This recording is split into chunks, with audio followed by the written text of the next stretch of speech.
ॲथरच्या दमदार स्कूटर्स आता कुडाळमध्ये ॲथर 450 आणि ॲथर रिस्टा.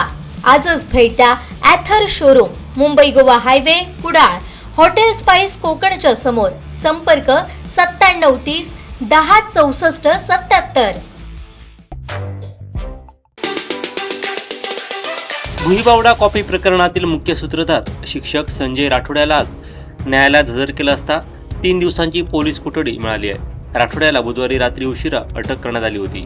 पुरवणी लिहून देण्याचा प्रकार वैभववाडी तालुक्यातील भुईबावडा परीक्षा केंद्रावर घडला होता. या प्रकारामुळे संपूर्ण जिल्ह्याची नाचक्की झाली होती. या प्रकरणी शिक्षण विभागाच्या चौकशीअंती तिघांवर 23 जूनला गुन्हे दाखल झाले होते. त्यानुसार मुख्य सूत्रधार शिक्षक संजय राठोडा सत्र न्यायालयानं अटकपूर्व जामीन अर्ज फेटाळल्यानंतर बुधवारी सायंकाळी स्वतःहून पोलीस स्थानकात हजर झाला होता. त्याला रात्री उशिरा पोलिसांनी अटक करून न्यायालयात हजर केले असता 3 दिवसांची पोलीस कोठडी मिळाली आहे. त्यामुळे पोलिसांच्या तपासाला खरी गती मिळाली आहे. या गुन्ह्याची व्याप्ती मोठी असून तपासात मोठं निष्पन्न होण्याची शक्यता अधिक आहे.